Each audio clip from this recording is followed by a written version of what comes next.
Shinichi. I'm proud of you, bro. I'm proud of my boy Shinichi. This episode of Parasyte. It's deep. It was deep. It honestly was just exposing and, harkening back to the overarching message and themes of Parasyte as a whole. With the endgame of Hirakawa, with my girl Reiko. Favorite character, Parasyte. Done. We can discuss that later. But this episode, overall, it was just a really impactful episode, seeing the conclusion of Gotou, Shinichi, and my boy Migi. I knew he wasn't dead, son. I called it in my last review. There's no way Migi wasn't coming back. And we all knew, based on the dream he had, and it was twofold. Both of the theories that I suggested, I thought it was going to be either or.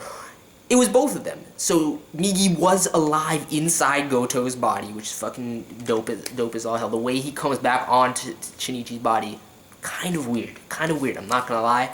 But ultimately, just seeing him be able to reconnect with the cells that he left behind in Shinichi's body, shit was real. Shit was absolutely epic. So, first thing I have to say about this episode, Shinichi's resolve, dude. Like, I love the fact that they, at least at the very least, just one time. They didn't have to do it twice. It got a little bit annoying to me, but showing the words of the old lady from last episode where she's like, just, struggle, think of as many things as you can, don't give up, as soon as you give up, it's over. And Shinichi with the mentality going into the Gotou battle, just this calm air about him, the determination, and he almost, forgets his will to live in the midst of this fight, in the midst of the terror of Gotou, the fucking most beastly, fiendish. Like, he goes out based on a combination of factors, which, when it all comes together, the symbolism, how fucking, foreshadowing towards it, it was beast. I like it. I really do like it. But I like seeing Shinichi struggle. I like the impact of the old lady's world.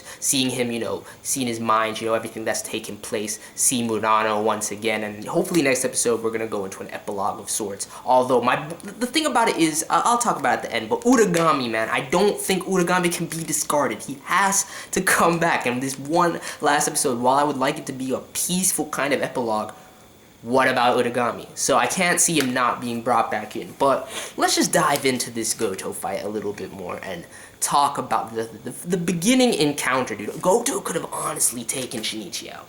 He could have destroyed him if he wasn't fucking around, decides to form a human fist to hit him with, although he sends him fucking flying to the trash heap.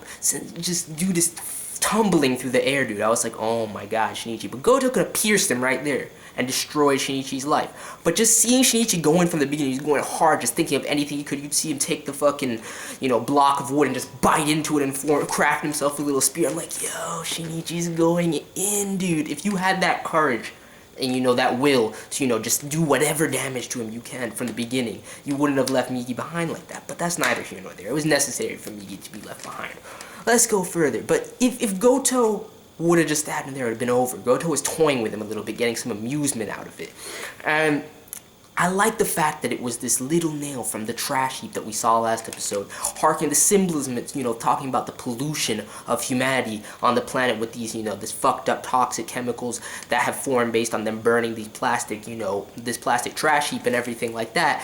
And I like the foreshadowing with, the 2 gunshot wounds when we saw the chink in Gotou's armor a couple episodes back, Shinichi recalling that and going in with that strategy, the toxins from that kind of interlaced with Gotou's system. It was a very nice, well-developed ending, and feasible. Like, I can get behind the logistics of how Gotou went out, because up until this episode, I'm like, he's unfucking stoppable. But with the combination of the toxins, all the parasites within Gotou's body wanting to free themselves, Migi and everything like that, plus Migi being in there laying dormant as Migi refuses with his, with Shinichi's body and the rest of his cells, he says something along the lines of, oh, I've destroyed some of your key organ systems and stuff like that. So Migi fucked around inside Gotou, and ultimately it combines in Gotou's fucking defeat. Everyone had a hand to play. Migi and Shinichi went in beautifully with a grand, overarching tactical pursuit. Shinichi never giving up, and I like the way that it resolved itself. It was a bit,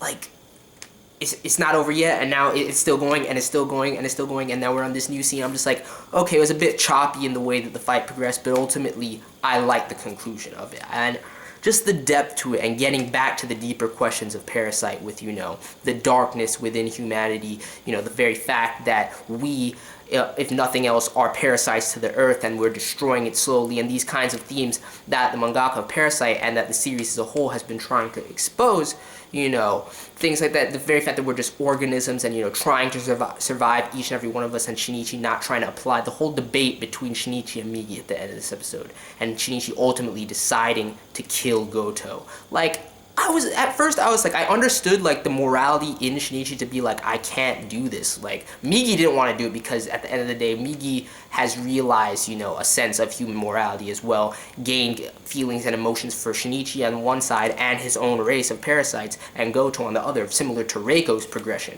Okay, so I love to see the long-term development of both Migi and Shinichi, but I was just like, I understand why you're not going to do it, Migi. I understand, that's fine. Shinichi was about to do it, and then he gets taught down from it. And I'm like, okay, I understand the morality behind it, Shinichi, but this is too much of a threat. You barely clung on to life. He was killing people in this little mountain range. He was gonna go on killing everybody, right? Where I understand, like, it's wrong to put this human standard on him, and, you know, it's just an organism, and it was sad to see Gotou clinging to life like that, even though he's a fiendish fucking monster. I agree with Shinichi, but I'm like, you need to kill him anyway. So when he finally came back, when Migi, you know, the words that Migi utters to him, I forget exactly what he said, but, you know, something about he's like humans who pretend to care about the earth and everything like that, and I was just like, dude, and she's like, I'm just gonna protect what I can protect and do the best that I can do, and just goes in and destroys Gotou. I'm like, alright.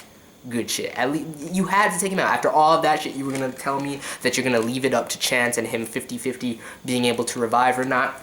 Nah, son. Nah, son. Nah, son. But overall, good episode. Good episode. Just a little bit annoying with the back and forth and the kind of breaks in the fight that kind of made it like, seriously, like, now this. There was the animation was fucking fluid, you know, of course, all the formal aspects. Madhouse is just doing an amazing job, in my opinion. I have not read the manga yet. One more episode and then I can go binge read the manga. It's gonna be dope. What do I expect to see in this last episode? I expect to see a lot of Shinichi and Murano. And if Uragami doesn't come back, I don't know what the purpose of the first episode foreshadowing was. Like, the build-up of Uragami's character was really there, and he's the only other person that I could see coming into this. And potentially, you know, what about Joe? You know, Joe, my boy Joe. Yo, they gotta bring him back as well, Joe and Uta, man. So I want to see that. If it is in fact like an epilogue and we get a little bit of a time skip, see Shinichi, Migi, Murano in the future. Like, how is Shinichi's life going to, you know, maintain its course, and how will it change with Migi being a part of him once again? Will Migi forever, you know, will he be forever communicating with Migi? He's gonna tell Murano about it. Is Migi gonna, you know, leave Shinichi after all said and done? What the fuck's gonna happen? So, one more episode of the greatness left. Ultimately, I love the way that this fight was resolved, and just the themes that the series was, you know, exposing and everything like that, and the tactical elements and strategy behind the last couple of battles. Like, I can definitely agree. Chibi made this comparison. I can definitely agree with him, with Togashi getting inspiration for Parasyte for the Chimera arc at the very least of Hunter x Hunter. I see it clearly, and yeah. Let me know your thoughts. And when that reminds me, dude, I feel like a couple episodes back, too, I was comparing Gotou to a cross between Yuppie and Toguro, two Togashi villains. So, yeah, interesting. But let me know your thoughts on this episode of Parasyte. And that's pretty much it. I'm out. Peace.